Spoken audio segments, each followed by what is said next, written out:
Om Namo Bhagavate Vasudevaya.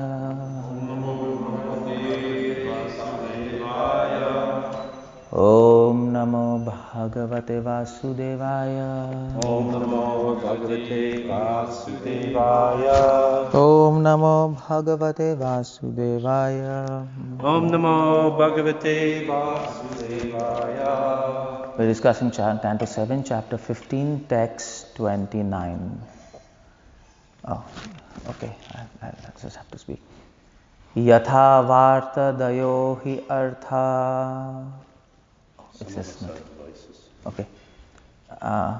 Yogasya artham na bibrati anarthaya bhaveyusma purtam ishtam tatha sataha. If you have devices, you can repeat after me. 7:15:29. Yatha varta dayo hi artha. Yatha varta dayo hi artha.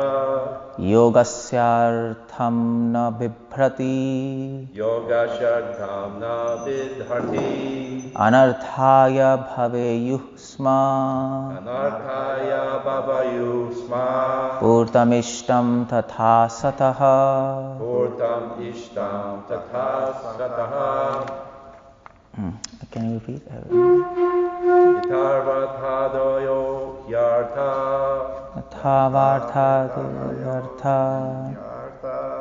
Yogasyartham na bidhrati. Yogasyartham na bibhrati. Anarthaya bhaveyushma. Anarthaya bhaveyusma.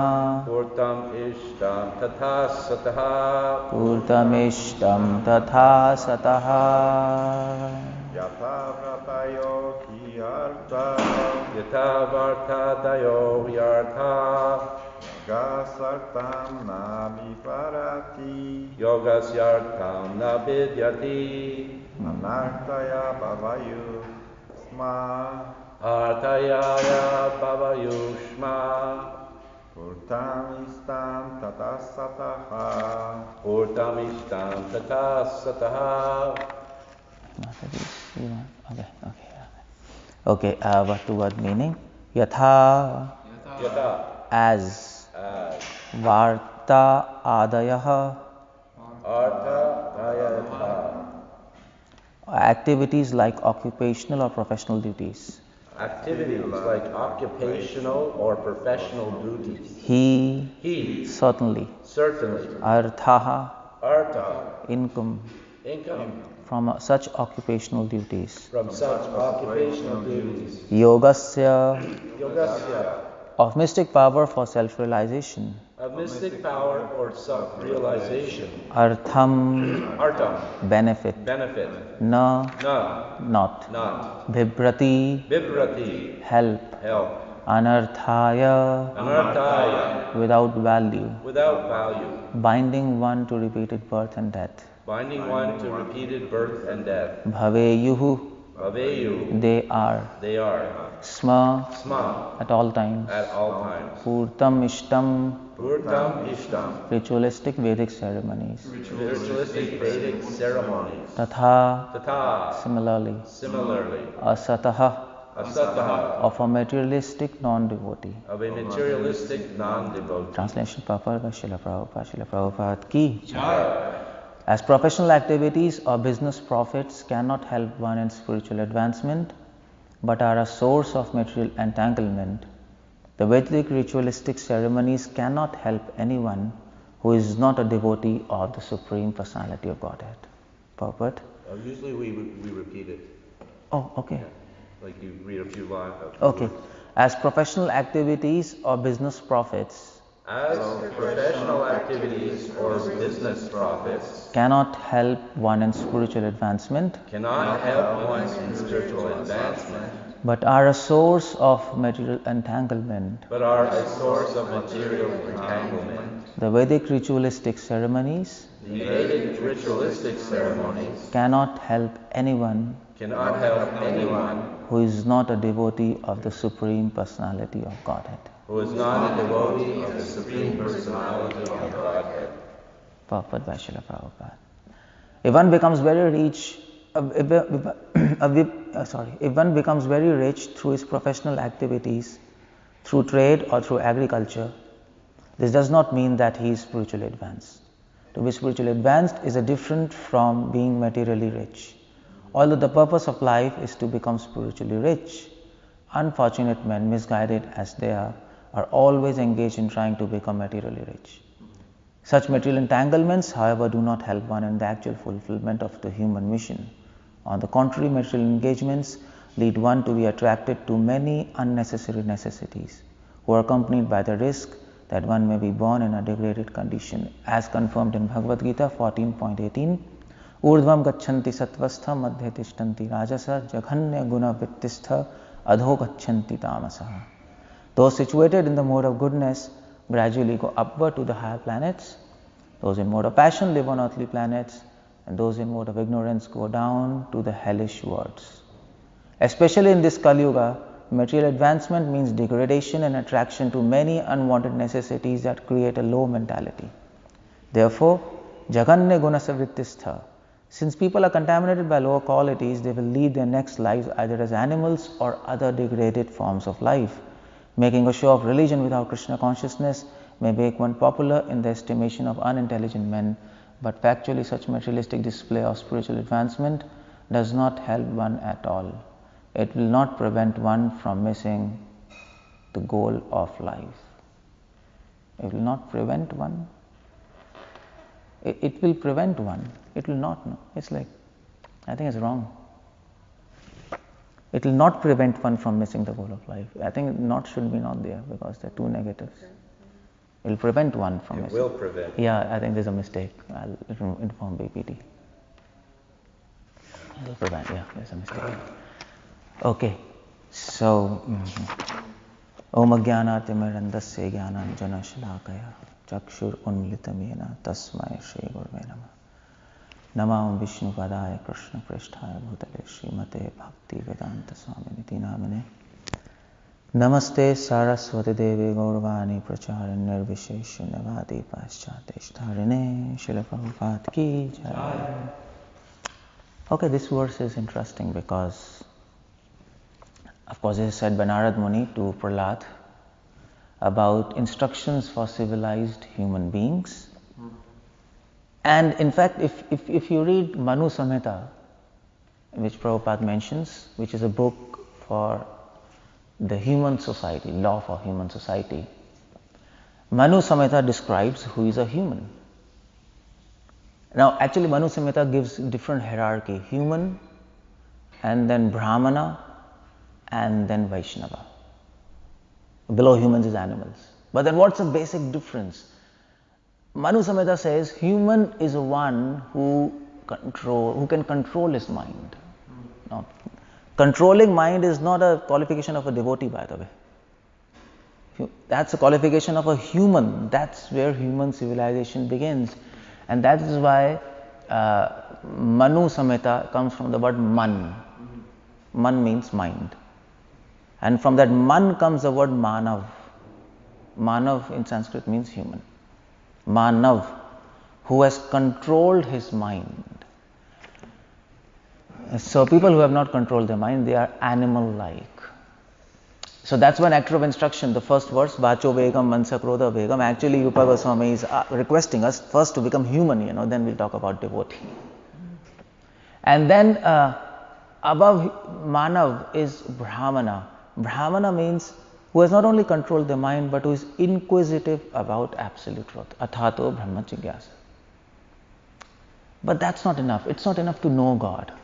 That's what Gaudiya Vaishnavas came, and Vaishnavas came with this message. Okay, fine, you're Brahmanas and you know God, that's very nice. But it's not enough to know God. What's the meaning of knowing God without loving Him? You can't say, I know Him, and I know Him very well, and I know Him very well, but I don't like Him. It doesn't make any sense, it's just funny. So that's why Vaishnavas are those who love God. They don't only know, but they love God. And that loving God, that's the highest expression of human society and any civilization.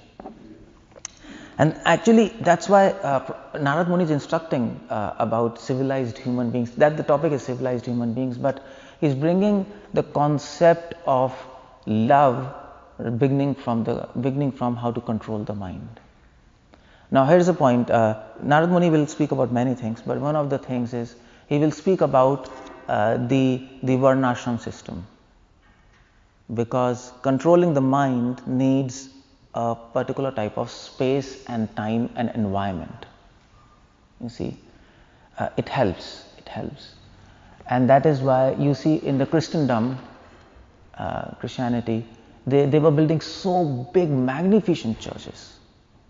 Such a big church, because they understood the concept and the effect of space on human mind, on the human society, because that big structures will give awe and reverence to the God automatically. Or this temple is nothing but a space created so that a mind gets fixed on God. That's the whole idea. So Narad Muni is saying here, but he's coming to a specific point. Now he's saying yatha varta dayo hi artha. He's giving an example. And he's giving an example, Varta Adaya. Varta in Sanskrit means basically occupation. Varta actually means talk in Sanskrit. Varta means talking, communication. Even in Hindi, this is a word, Varta. Vartalap, we say.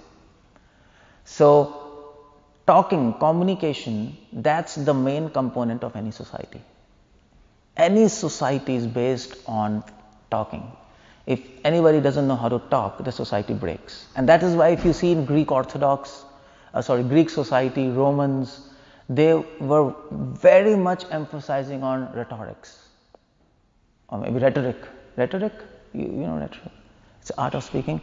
They were emphasizing a lot. Everybody should be expert in rhetoric. And especially all this kind of nuances in the language, people were trained how to speak.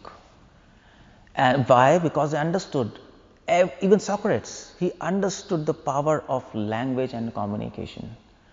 So any society, any civilization is based on 6 things. That's said by scriptures. If you want to make a society, you need 6 things. Whether outside, whether ISKCON society or anything. If you don't have these 6 things, the society will crash. And if we understand this, we can exactly understand how to make our society and what's lacking here. And the 6 things, the first is dharma. Dharma means morality, moral values. Moral values or dharma. That has to be there in the society. That instructions about dharma or moral values. The second is niti. Niti means political science. People should be. It means what? Niti means political science. Political science. Society, people should be trained in political science. Now political science is not used in a bad connotation, although politics is a bad word, but previously it was not a bad word.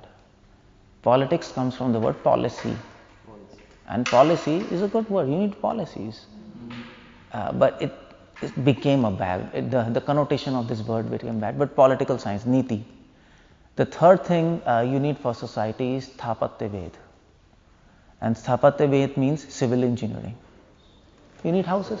Sorry, you talk fast, but I can't. I'll talk fast. Okay, I'll talk slow. The third thing to make a society is civil engineering. That means you have to make houses and you have to live in that. The fourth thing, after you make a house, the next important thing is health. And the fourth thing in any society is health department, Ayurveda or allopathy, modern medicine, whatever. Fifth, after your health is okay and everything is fine, then you need defense. You need to defend from enemies. So the fifth thing you need to train people is in Dhanurved. Dhanurved means art of military science. And then when your body is okay, your society is protected, you are living nicely, then the last thing you need, entertainment. You'll go bored. Entertainment. So that means Gandharva Ved. So all these sciences are there in Vedic knowledge. Manu Samhita mentions all these 6 subjects, 6 components of a society. So morality, political science, civil engineering, medical science, that is Ayurveda. Civil engineering. Civil engineering, house. Then health, Ayurveda. And then defense, Dhanurveda. And then entertainment. 6. But the most important component in all of these is communication. How to speak. And it is said in scriptures, you might be the wisest person in the entire universe, but if you are like a crow or a donkey, and when you speak, nobody is going to listen to you, isn't it? Because you're a donkey.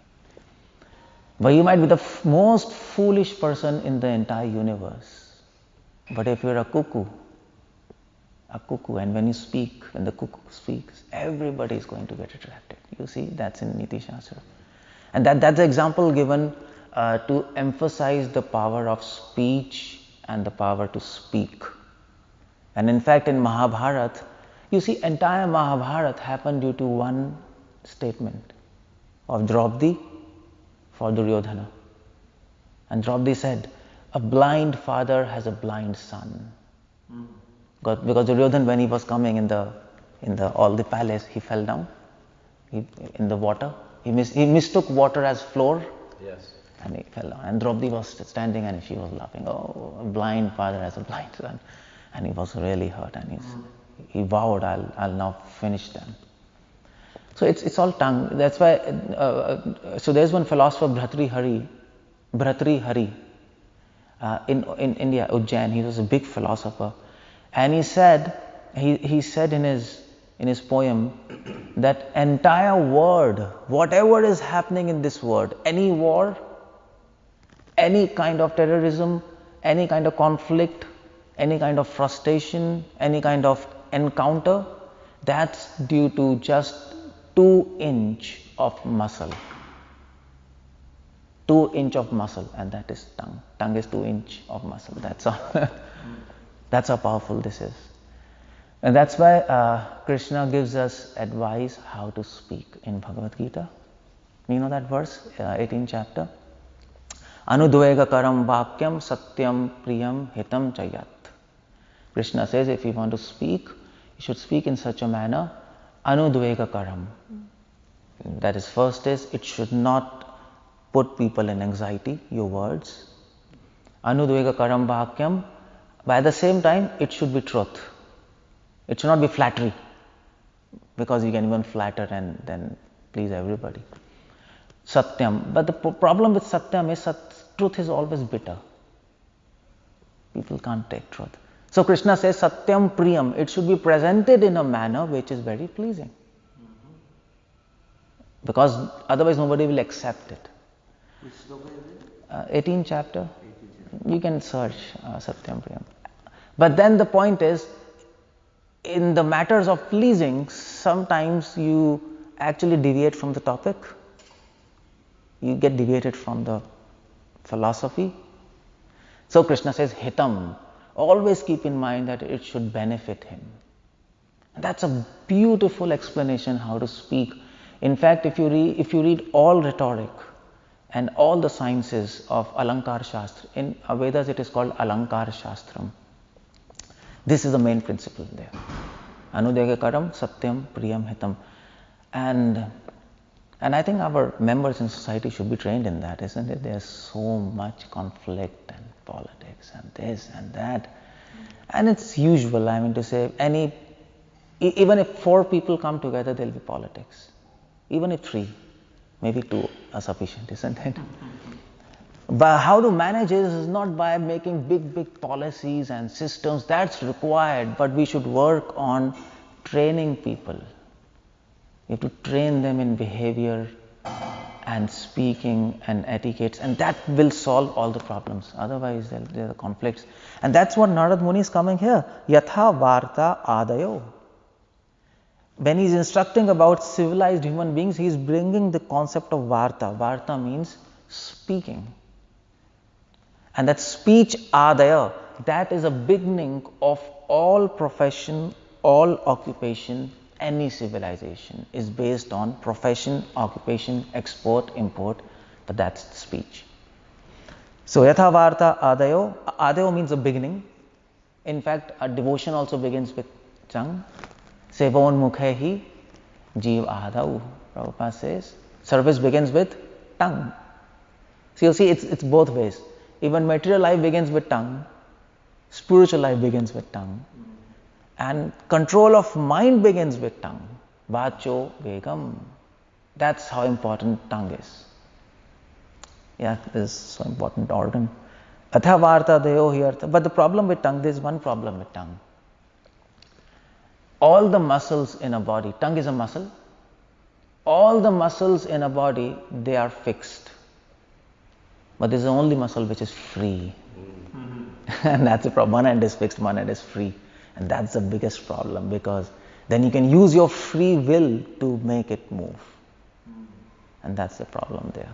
If we don't go under directions of Krishna. That is why Chanakya Pandit says, before speaking, think thrice. 3 times. And what you're supposed to think?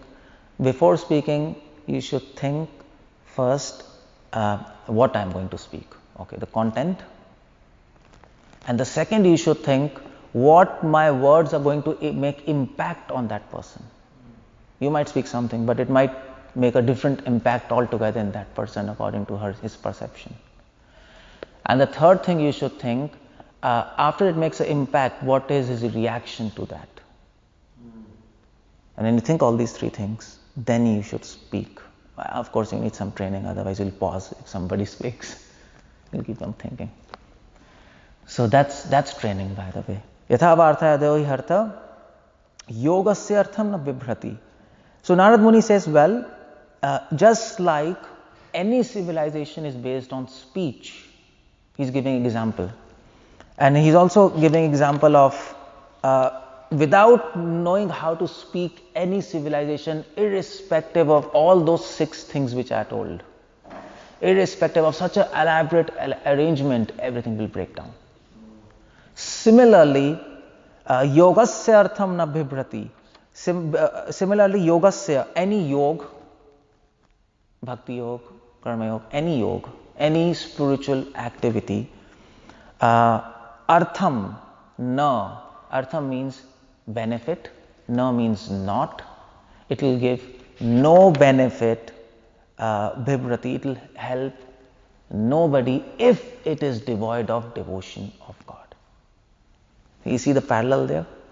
Parallel. Devotion is parallel to speech. There, here. The one example is given. Just like a civilization crashes, if people don't know how to speak, in spite of elaborate arrangement.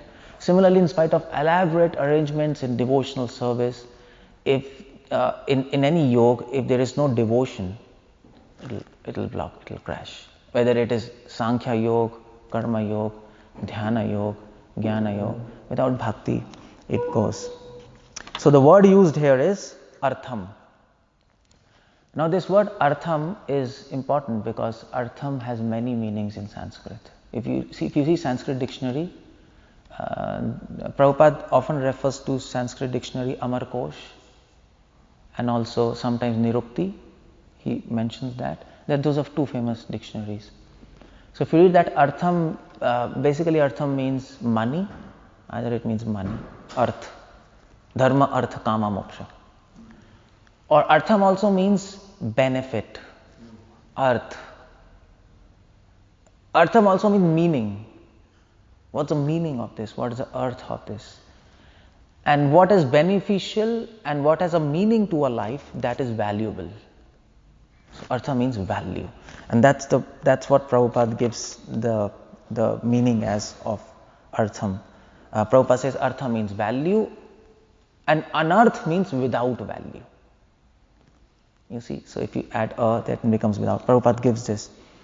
Now there is a verse in Srimad Bhagavatam of artham and anartham which is spoken by Krishna to Brahmaji. in second canto at the beginning of creation. That's, I think, second canto, 10th chapter, and some few verses, 31st, 32nd verse. And Krishna says to Brahmaji, what is illusion? He defines illusion. That is another beauty of Bhagavatam. Bhagavatam is defining those concepts which are very abstract to spiritual circles. Or mysticism. If you go to mysticism, the words like God is very abstract. Isn't it? If you ask them what is God, they'll say it's a feeling. Or maybe if you ask what is love, it's very abstract for them. Or all these America, New Age spirituality and all these things. Even illusion, that's abstract. If you ask Shankaracharya, Mayavadis, if you ask Shankaracharya, okay, can you define illusion, Maya? You know what they will say? It is undescribable. Can you define God? It is undescribable. Can you define love? Undescribable. Can you define God? It is undescribable. You see the point? For Mayavadis, all these three terms are undescribable, or in Sanskrit this is called as anirvachaniya. Anirvachaniya. You can't speak in words. You simply have to feel. But then our Vaishnavas came, and actually Madhvacharya, who is our preceptor, he came. In fact, it is said about Madhvacharya, he was a born enemy of Shankara. Born enemy of Shankara. He was a born enemy. Yeah, of Shankaracharya. He said, well, Shankaracharya is wrong. He said, we can define illusion, we can define God, and we can define love. Madhva said. Is it? And then in our parampara, Chaitanya Mahaprabhu came. And he said, okay, Madhva defined illusion, he defined God, and he defined love. But now I will teach you how to experience that love and express that love to the highest summit. You see the point? We are in the same parampara, Madhva, Gaudiya, Vaishnava. So how we are in the same, although we have some differences in some concepts, but actually, and people have a debate, why Gaudiya Vaishnavas are coming in Madhva Sampradaya. Because there are some striking differences in his philosophy and in our philosophy. Very striking differences. One, there are actually two main differences which we will never accept from his philosophy, although we are in his parampara. One difference is he considers Lakshmi and Radha as Jiva Tattva. Now that's interesting. And Radha as Jiva Tattva, as a living entity. But for us, they're God. They're not even living entity. They're not even demigods. They were not even great people. They're God themselves. We will never accept that. And that's Madhvacharya? Yeah, that's Madhvacharya. There's a conflict there. And that's a very big conflict. If you say Radha is a living entity, come on. Hold on, And the second thing, what Madhva says is, you can never approach God, Krishna, without Vayu. Without? Vayudev. Through Vayu. Vayu Jivotama. Wind God, he is the highest living entity, according to Madhva. We will never accept that. Vayudev is not the highest living entity. Wind god, Vayu? Vayu, wind god is called Vayu. Vayu in Sanskrit. Why is the wind god? Wind god. Vayu is Sanskrit word. Yeah. So we never accept that. We will never accept it. So Madhva has these true striking differences which we will never accept. But nevertheless, we come in the same parampara. Now here, if you go to Madhva Sampradaya, if you go to Madhvas in South India, their headquarters is in Udupi. Madhva Sampradaya's headquarters in Udupi. And in fact, by blessings of Madhvacharya or Udupi Krishna, I studied there my medicine. I studied my medicine there. For 6 years, I was studying my medicine. So I was talking to Swamijis there. And if you ask them, if you tell them, we Gaudiya Vaishnavas are coming to same parampara as Madhva, they're going to become very angry. Very angry. They say, how come you can tell you are Madhvas? Your philosophy is very different. And our philosophy, we can't go along saying, why do you claim you are Madhvas? And they are very angry for this fact, because we are published in our books, isn't it? And they say, but they're very happy because they say only Srila Prabhupada has actually taken Krishna all around the world. They're so happy because of this fact. So they say, okay, fine, we are ready to compromise. Because of Prabhupada, not because of philosophy, by the way. That's the power of Srila Prabhupada there. One person who can actually harmonize two different kind of paramparas and a big conflict. And they praise Prabhupada a lot. But the point is, but we should be able to philosophically defend also, isn't it? That we are coming in Madhva Sampradaya. It's not a personal issue. So how do we defend? It is Bhaktivinoda Thakur writes an article, and he says, okay, Madhva gave us the definition of God and love, but Chaitanya Mahaprabhu taught us how to express that love. That Madhvacharya didn't teach. How to express that love for God to the highest limit. Madhvacharya gave the definition of God as independent, and we are dependent, isn't it? That's the concept. That's why Madhva has two fingers. You see the photograph, no? Madhvacharya has two fingers. You see on Google. He's always in this posture. Always. So he wants to signify. So one is longer, one is shorter, isn't it? So some people say the two fingers signify God and living entity. They are different. But Madhva says, no, this is common sense. I don't even want to discuss about it. He says this. In fact, many Mayavadis, Shankara followers, they used to come to argue with Madhva that God and soul is one. Mayavad? Impersonal. Yeah, impersonal philosophy, God and soul is one. And Madhva says, I don't even want to talk with this person because this is common sense. But what I want to tell is, God and living entity, one is independent, one is dependent. That's his concept. Okay, so Madhva gave the concept of independence of God. Chaitanya Mahaprabhu comes and he says, well, I will tell you how much independent God is. To what extent he is independent, that I will tell you. And we have a verse in Chaitanya Shikshashtakam, Ashlishyabha Padratam Vinastumam. That's the words which Radharani Mahaprabhu has revealed to us and to show us Krishna is supremely independent. Krishna, whether you embrace me, I will serve you. Then Krishna says, okay, Ashlishyabha Padratam Vinastumam. If I give you sufferings, will you still serve me? Yes, I'll serve you. And then Krishna says, okay, Vinastumam Adarshanam. If I don't give you darshan, if I don't talk to you, still you will serve me? If I start neglecting you, still you will serve me? Yes, I'll serve you. Karotova marmahatam. If I send you to hell for eternity, in spite of you opening thousands of temples for me, and after that you're going to hell for eternity, will you serve me? Mahaprabhu says, yes. That's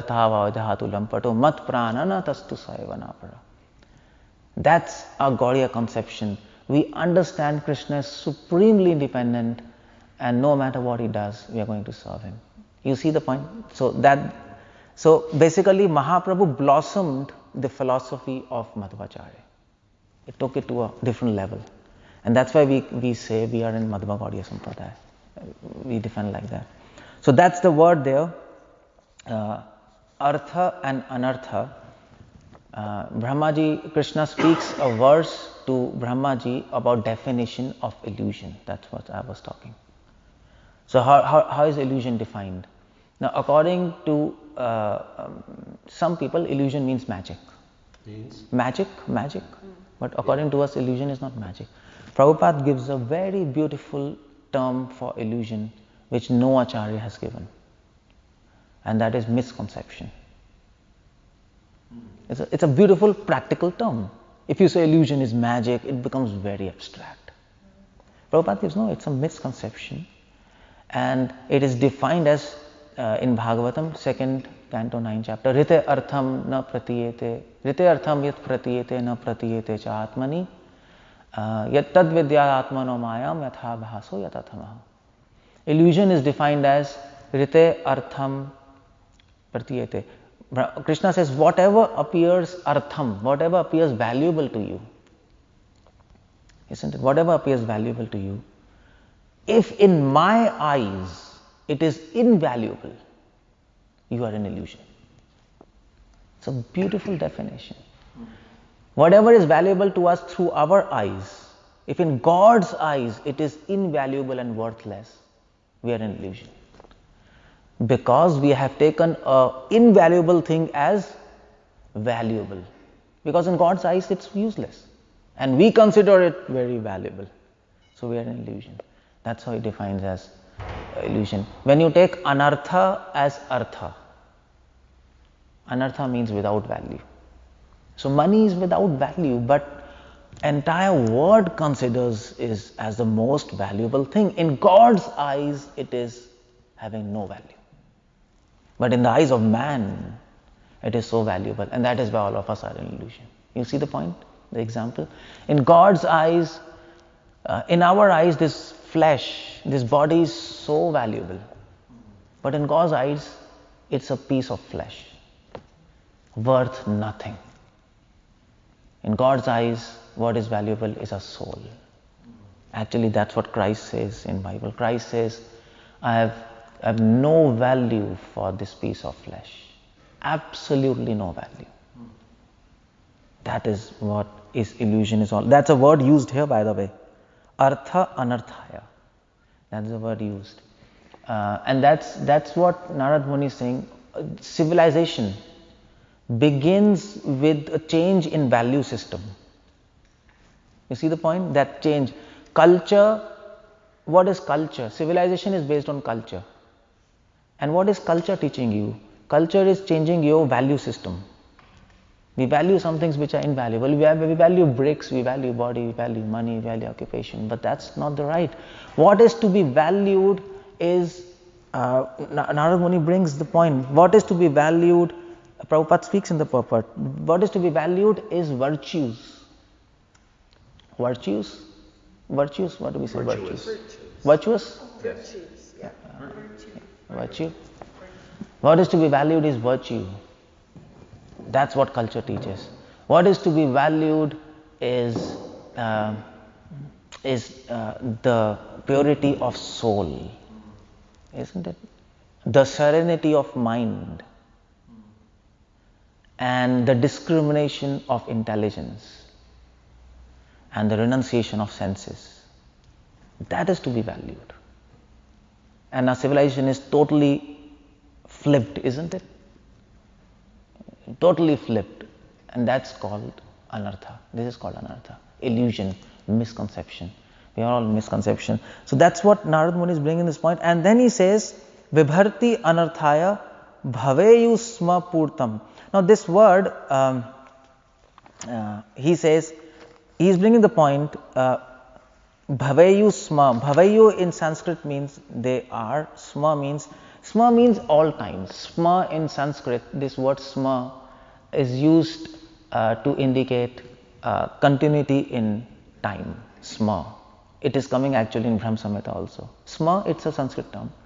It refers to continuity of time, sma, or past tense. That's what Prabhupada translates at all times. The idea is, without surrendering to God, it is impossible to get out of illusion. And misconception, that's what they define. You know why? Because you cannot solve any misconception by misconception. You cannot do that. If you have misconceptions, you cannot solve it because you are already what can I say? You already have doubts, you have a misconception. And the example given is, if you're bound by ropes, you cannot open yourself, no matter how much you try. Any intellectual endeavor cannot solve this problem. You need help. That's what Narad Muni is saying. At all times, humans are in illusion. They are anartha. They are misguided. And he gives an example of Purtam Ishtam. Now, Sanskrit Purtam is rituals. Another word for rituals is Purtam. Purtam, Purti. And Ishtam means desire. Ishita, Ishtam is all one word.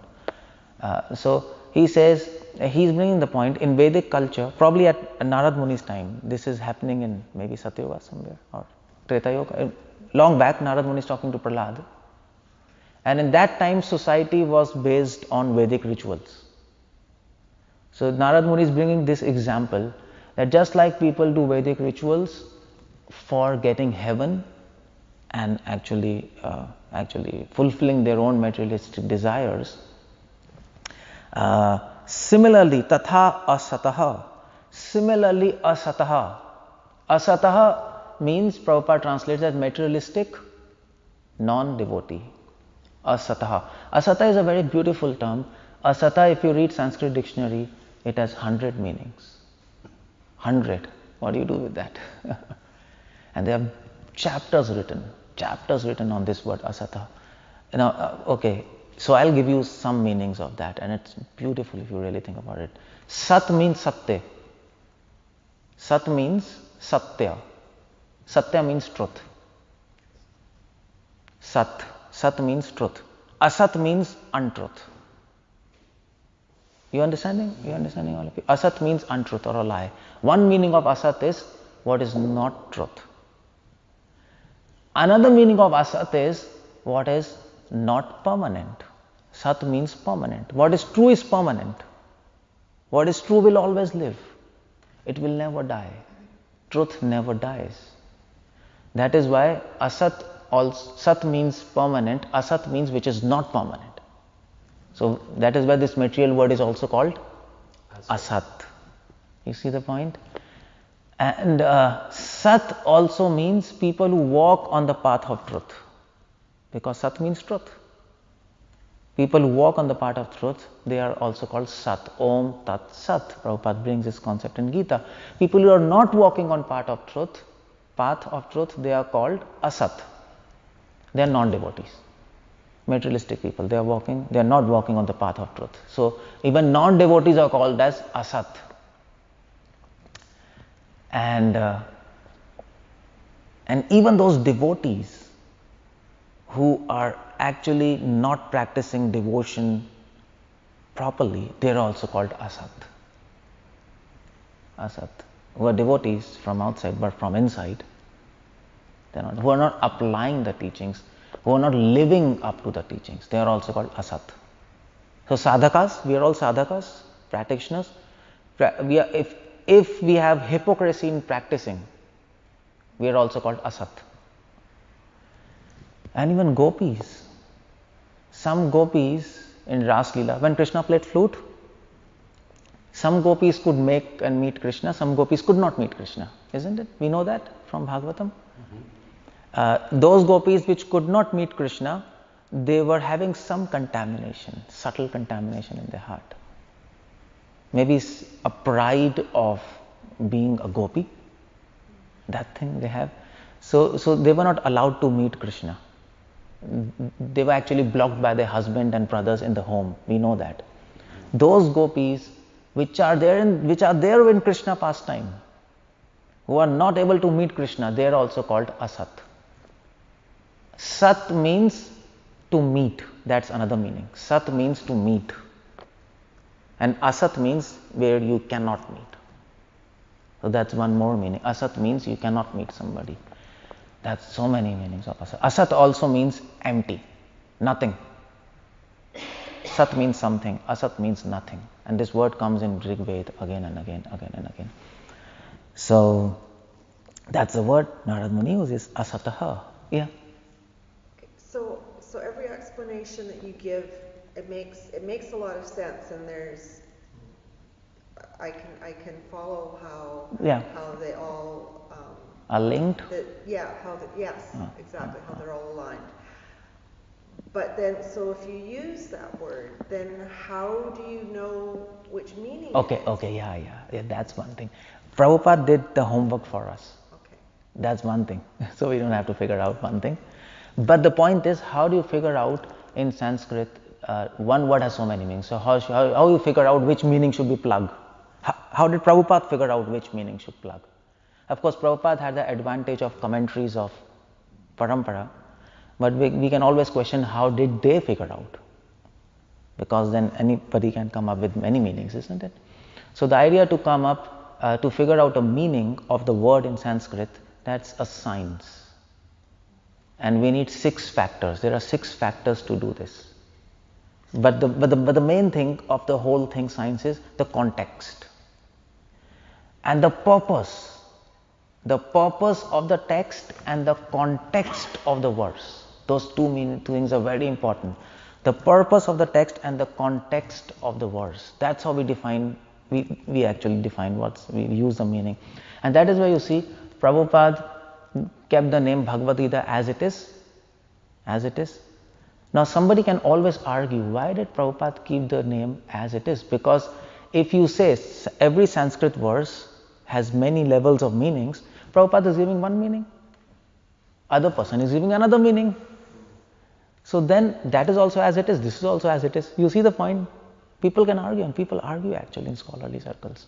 Because every verse of Bhagavad Gita has 1,000 meanings. Every verse has 1,000 meanings. If you plug different meanings, and actually I can show you at least 8 meanings of every verse. I can show you that. So scientific meaning, spiritual meaning, godly meaning, a meaning at the level of civilization, meaning at the level of culture, meaning at the level of different levels of meaning. But that's the point. So Bhagavad Gita as it is. So what's the answer? The answer is Prabhupada named Bhagavad Gita as it is because Prabhupada was giving not the meaning of the verse, but he was giving the purpose of the book. Because the purpose is love of God. And he translated all verses from the perspective of love to maintain that purpose of the book. That is why he said it is Bhagavad Gita as it is. Any meaning should go to that purpose. Otherwise that book is useless. So Prabhupada says it is as it is. You see, as it is in the perspective of purpose and not the varied meanings of the verse. You got the point there? So that's how we understand the meaning of the... So as long as you keep in your mind the purpose, the love of God, then you can understand. Yeah. Then you can... That puts it in the correct context. Yeah. Then you can put it in correct context and get the meaning out of so many levels. And that is why if you read any Vedic text or any book, first the purpose is stated. Before you chant any mantras,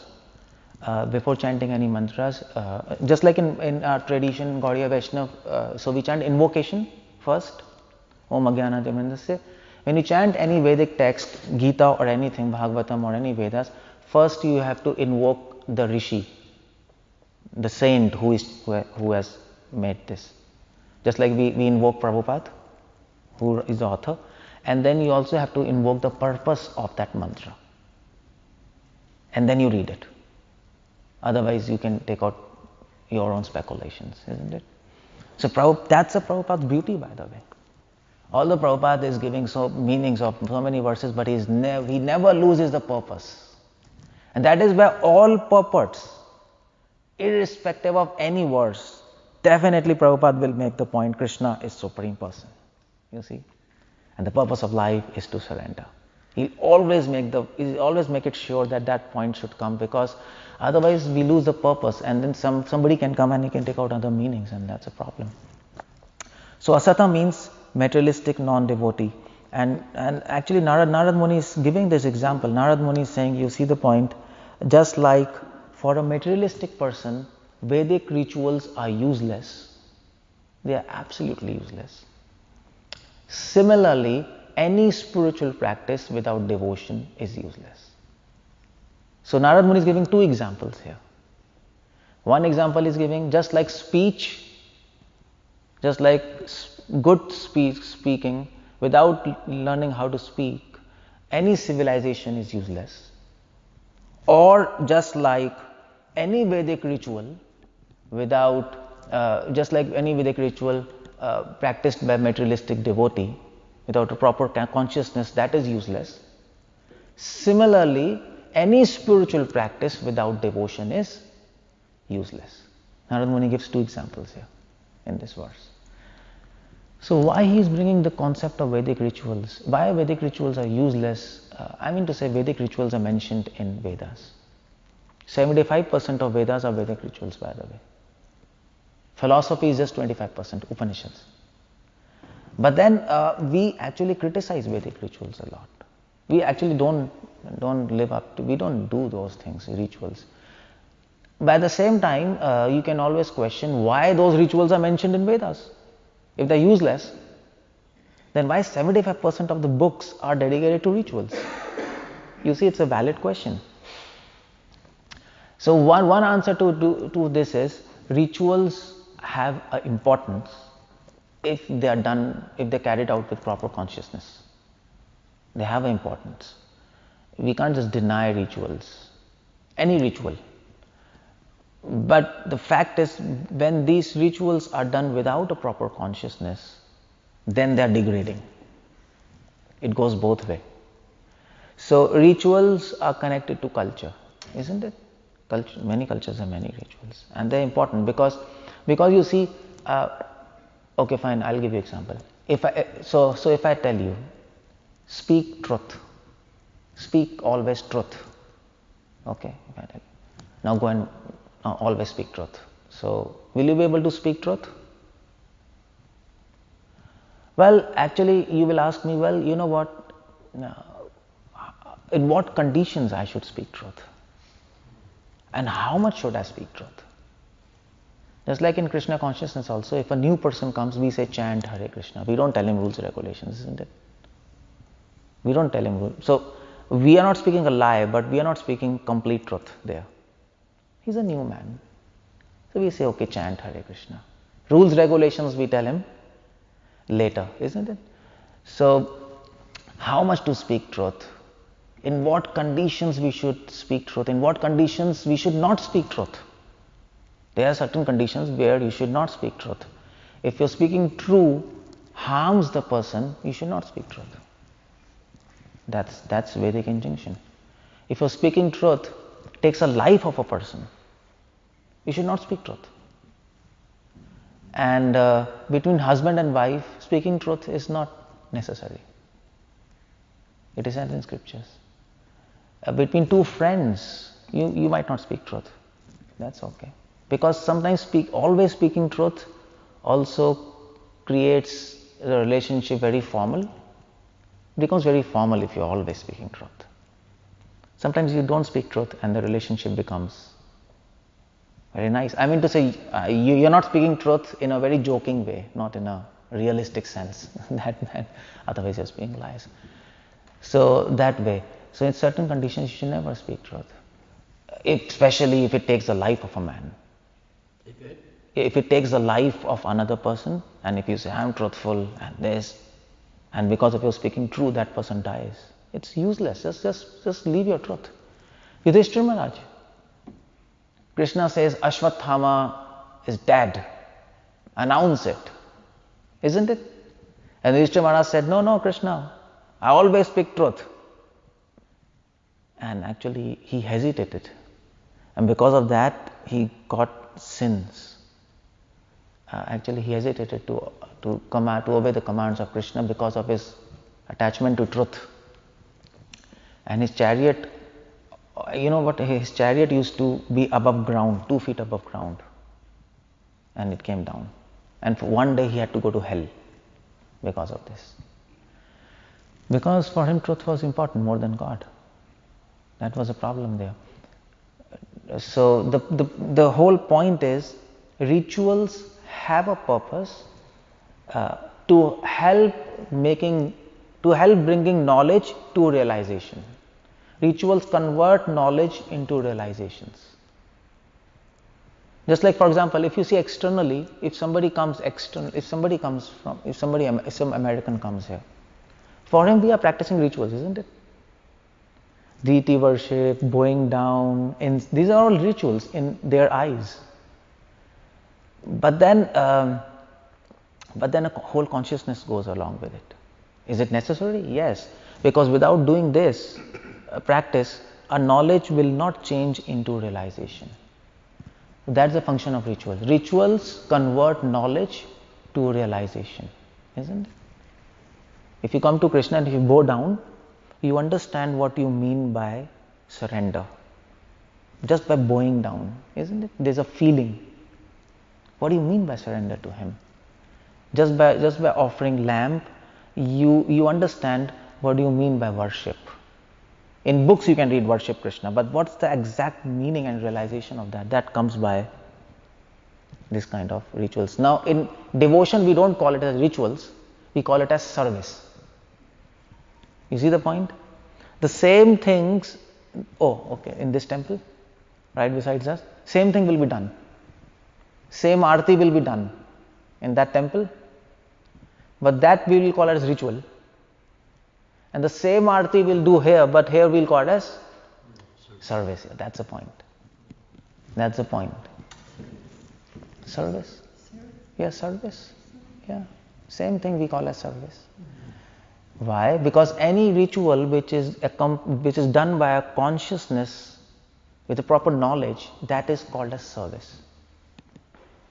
We like to call it as service because ritual is a very funny term, bad connotation. But if it's not done with the proper consciousness, that's called ritual. Yeah. So I'm fairly new to this. So for me, I don't understand the meaning of all of everything. Oh yeah. So is it still for me? Is it still a ritual? Yeah. For you, without knowledge, it is sort of a ritual, but then it is advised, please take knowledge, and then we will understand. Okay, now this is a service actually. It happens like that. That is why these classes going on. We are trying to understand. For a person who has no knowledge, for him it will appear as ritual. Isn't it? It's like that. But if we take knowledge, then it is service to God because now we are serving Him. Now it's with knowledge. That is why knowledge is so important. That is the importance of knowledge. Otherwise, everything will become ritual to us. And that is why yesterday I was giving that class. Read books. Without reading books and knowledge, it is just a ritual. And Narad Muni says rituals have no value, no effect. No effect. Because you are doing something without knowing why you are doing. It is blind faith. It is superstition. It is mythology. When Britishers went to India and they said these are ritualistic people, they were right in one sense because people forgot the purpose of those things, why they are doing. You see the point in that context? 75% of Vedic knowledge is then useless? No, it's not useless. No, as per Narad Muni? No. 75% of Vedic knowledge is actually service and not rituals. What people think it as rituals, those people who has no knowledge, they think 75% of Vedas are rituals. You got the point?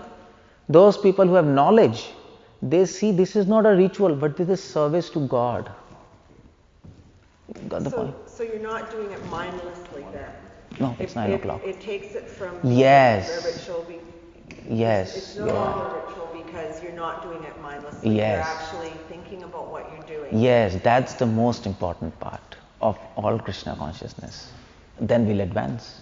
Then we'll get love of God. I have another question. Yeah. You mentioned that Vayu is the highest level of living. Madhva says that. Yeah.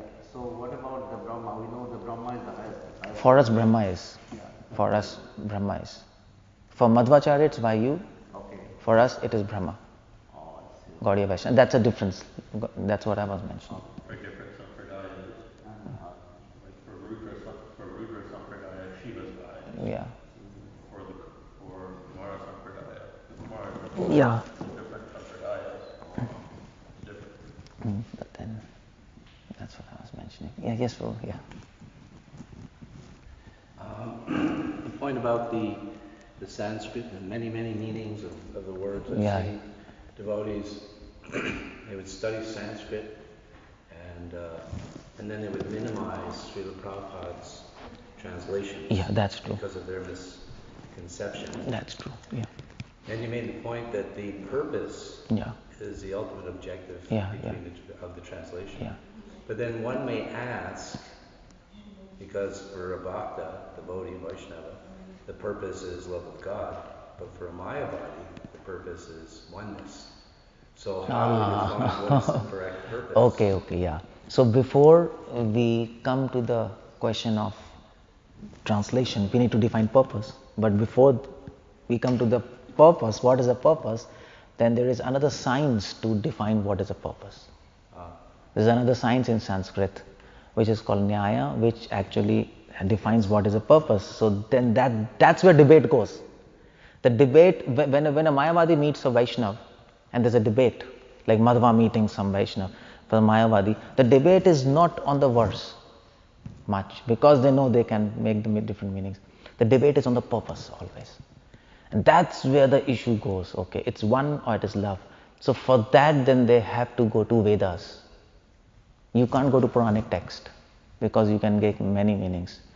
And then you go to Vedic text, and then it becomes very difficult, because you need text, you need logic, and you need to be very expert to put that this is a purpose. So how do you define what is a purpose? Then actually, even if you quote a verse, it can have many meanings, If I say the purpose is this according to Rig Veda, and this is a text, that person can say, well, according to me, the meaning of the text is different. So how do they debate what is a purpose? It mostly comes to the fact, it is not basically verses, it mostly comes to the fact of logic. By logic, we define what is a purpose, and exactly by proving him wrong, not actually proving yourself right. Okay, so you give this logic, but there's a fault in this. So that's why that cannot be the purpose. So that's it. The debate goes in a negative sense and not in a positive sense. If you see all the debates between Madhva, Vyasa Tirth, and so many things. So it is possible. That is why debate with Mayavadis is a very long tradition, I mean to say. Mayavad have been debating with Vaishnavas since eternity. It goes back and forth. So Madhva defeated Shankaracharya in his commentary. Then after that, Madhusudan Saraswati is a big Mayavadi. He came, he actually wrote a commentary against Madhva. And then after that, Vyasa Tirth comes, who is Madhva's disciple, and he defeats Madhusudan Saraswati. And then after that, his disciple comes and he defeats him. And then his disciple comes, it goes back and forth. Because here's the point, purpose. Otherwise, you can take out many meanings. But finally, Vaishnavas have defeated Mayavad. It's finished. How? By taking out the faults in that.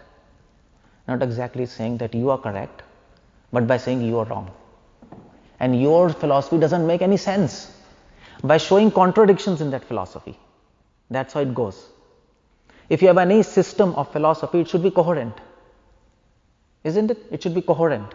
If there is any contradiction, then it falls down. So, Vaishnavas show contradiction in their philosophy, and it falls down to pieces. And that's why our philosophy is, okay, then what's the option? This is a philosophy. This is a purpose. So that's how it goes. And in fact, and Chaitanya Mahaprabhu, he said, okay, I'll show the purpose by my dance. I'll not talk. I'll simply dance and show you what is the purpose of life. And he danced, and tears and symptoms. And okay, this is the purpose. His method of showing was very different. That's what he did. Yes, Prabhu, and I'll finish. In society, the culture and then communication, the importance of, and I like to know, what is the most important in speech?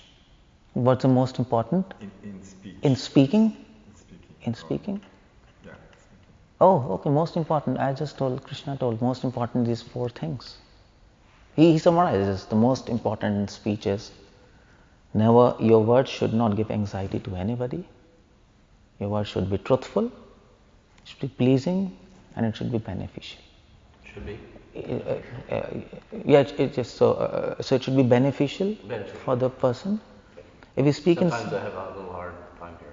I don't know, probably my accent is different. Your accent is great, but sometimes you talk fast. Fast, yeah, I know that. When you slow down, then I can hear what you're saying. Yeah, actually, Indians speak fast. But I think sometimes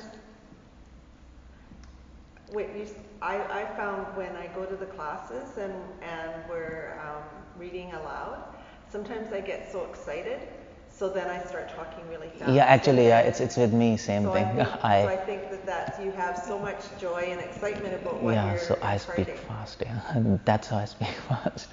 Otherwise, yeah. Yudhisthira Yeah. telling an untruth, or not wanting to tell an untruth. Ashwatthama was dead.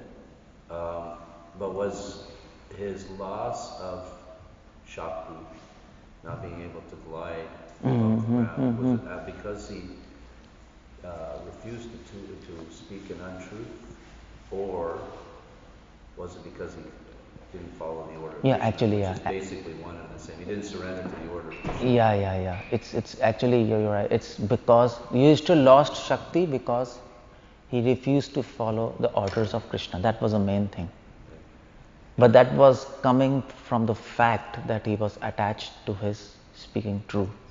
But if Yudhishthira would have spoken a lie without actually flouting the orders of Krishna, then he would not have lost his Shakti.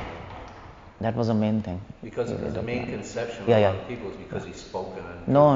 Yeah, that was. When you said Yeah, Ashwatthama was yeah. dead, Actually, it you're wasn't right. Ashwatthama was the Yeah, that was external thing. Internal thing is this thing. Yeah, you're right. You say Ashwatthama, the elephant is dead? Yeah. Actually, yeah. He said afterwards. No, actually, he hesitated. Actually, you know what? Here's an interesting point. Madhva raises. Yudhishthira Maharaj didn't actually flout the orders of Krishna because he said Ashwatthama died. But then what happened? Krishna blew the conch shell, and then Yudhishthira Maharaj said, an elephant. But nobody could hear. Because Yudhishthira Maharaj still couldn't really speak lie. So he spoke truth, but then Krishna knew actually he'll speak.